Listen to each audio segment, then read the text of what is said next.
Super soft મહિનાઓ સુધી ખવાય તેવી અને ગરમી માટેની એકદમ નવી યુનિક બેસ્ટ મીઠાઈ.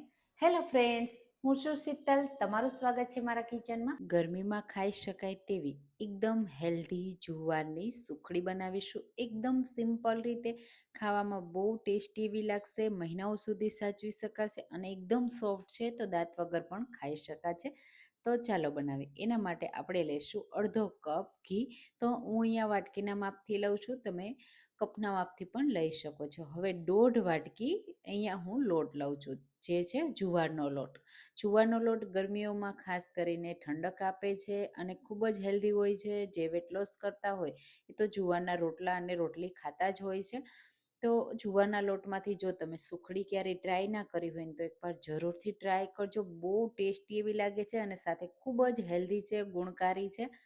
તો ગરમીઓમાં જો તમને સુખડી ખાવી પસંદ હોય ને તો આ બેસ્ટ રેસીપી છે, તો ટ્રાય કરવાનું ભૂલતા નહીં. અને મને કમેન્ટમાં પણ કહેજો કે તમે મારી રેસીપી કઈ જગ્યાએથી એટલે કે કઈ સિટીમાંથી જુઓ છો.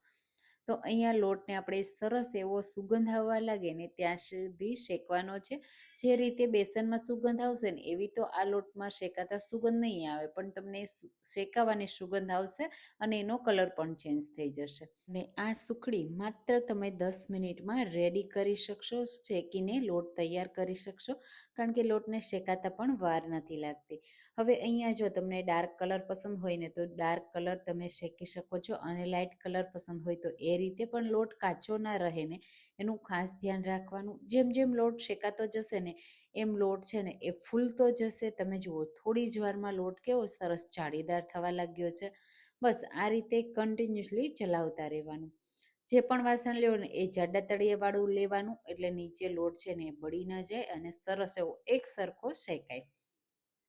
તો તમને મારી મીઠાઈઓની રેસીપી કેવી લાગે છે ને એ પણ મને કમેન્ટમાં ચોક્કસથી કહેજો. મેં તમારી સાથે ઘણી બધી ગરમીઓ માટેની પણ રેસીપી શેર કરી છે, સાથે ઘણી બધી યુનિક હેલ્ધી અને ટેસ્ટી મીઠાઈની રેસીપી પણ શેર કરી છે. તમે મારી ચેનલ ઉપર એકવાર ચેક કરજો, તમને ઘણી બધી મીઠાઈઓની રેસીપી જોવા મળશે. અને હા, જો તમને જુવારની લોટની અનેક રેસીપીઓ જોવી હોય ને તો મને કમેન્ટમાં કહેજો. હું તમારી સાથે ઘણી બધી જુવારના લોટમાંથી મીઠાઈ સાથે બીજી રેસીપી પણ શેર કરીશ.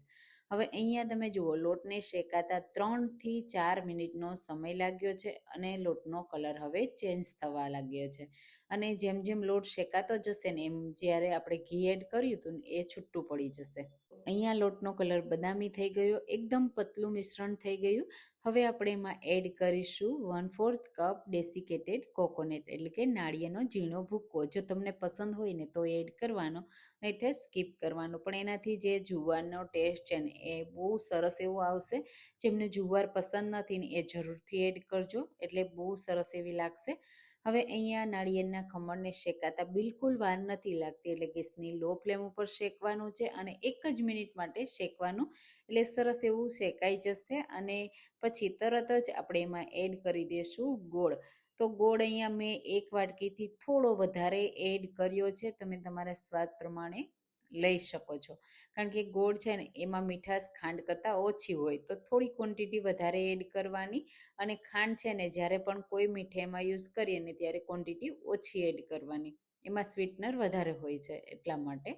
સરસ એવો ગોળ મિક્સ કરી દઈશું. તરત જ મિશ્રણ છે ને ગરમ છે, પેન ગરમ છે અને સાથે ગેસ પણ એકદમ લો ફ્લેમ ઉપર છે ને, એટલે ગોળ તરત મેલ્ટ થઈ જશે. અને ગોળને મેલ્ટ કર્યા પછી ગેસની ફ્લેમ તરત બંધ કરી દેવાની છે. તો આપણે વધારે કૂક નથી કરવાનું, એટલે તરત જ આપણે આ સોફ્ટ સુખડી બનાવવા માટે એડ કરીશું દૂધ. તો અહીંયા 1/4 કપ જેટલું મેં એડ કર્યું અને એકસાથે જ બધું દૂધ મેં એડ કરી દીધું છે. મિક્સ કરી દઈશું.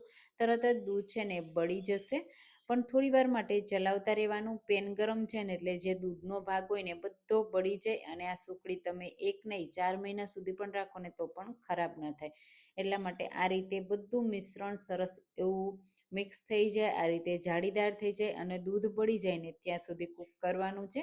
એટલે ગેસ બંધ હોય ને ત્યારે, ચાલુ ગેસે નહીં. અને હવે તરત જ નીચે ઉતારી લેશું. કોઈ પણ પ્લેટ, થાળી કે આ રીતની ટ્રે લઈ લેશું અને એમાં ઘી લગાવી દેશું, મિશ્રણ એડ કરી દેશું સુખડીનું અને તરત જ સેટ કરી દેશું. 10 જ મિનિટમાં ઠંડી થઈ અને તમે એને સર્વ પણ કરી શકશો. આ રીતે ઉપરથી સરસ રીતે ફ્લેટ કરી દેશું. અને તમે જો પસંદ હોય ને તો ડ્રાયફ્રૂટ પણ એડ કરી શકો છો, ડ્રાયફ્રૂટ વગર પણ સર્વ કરી શકાય છે. અને હું એને આ રીતે ખસખસથી ગાર્નિશ કરું છું. એનાથી બહુ સરસ એવો લુક પણ આવશે અને જોતાં જ ખાવાનું મન થઈ જશે.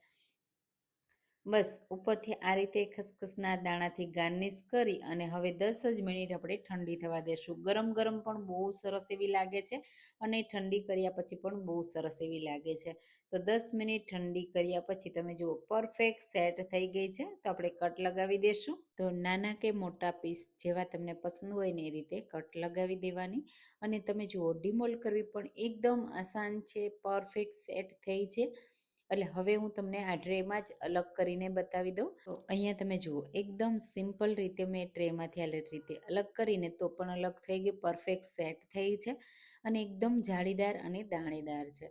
તો તમને આવી ગરમીઓ માટેની આ બેસ્ટ સુખડીની રેસીપી કેવી લાગી કમેન્ટમાં મને ચોક્કસથી કહેજો. મારી રેસીપી ગમી હોય તો લાઈક કરજો, શેર કરજો અને મારી ચેનલને સબસ્ક્રાઈબ કરજો, જેથી આવી ગરમીઓ માટેની બેસ્ટ મીઠાઈ તમને મળતી રહે. અને એકવાર આ રીતે જુવારની સુખડી ટ્રાય કરવાનું બિલકુલ ભૂલતા નહીં. બધાની ફેવરિટ થઈ જશે અને વારંવાર બનાવશો તો તમને હું બતાવી દઉં કેટલી પરફેક્ટ સેટ પણ થાય છે અને એકદમ સોફ્ટ પણ છે. તો છે ને પરફેક્ટ જોવા ખાવાનું મન થઈ જાય એવી. તો ટ્રાય કરવાનું ભૂલતા નહીં. ચાલો ફરી મળીશું એક નવી રેસીપી સાથે. Thank you for watching.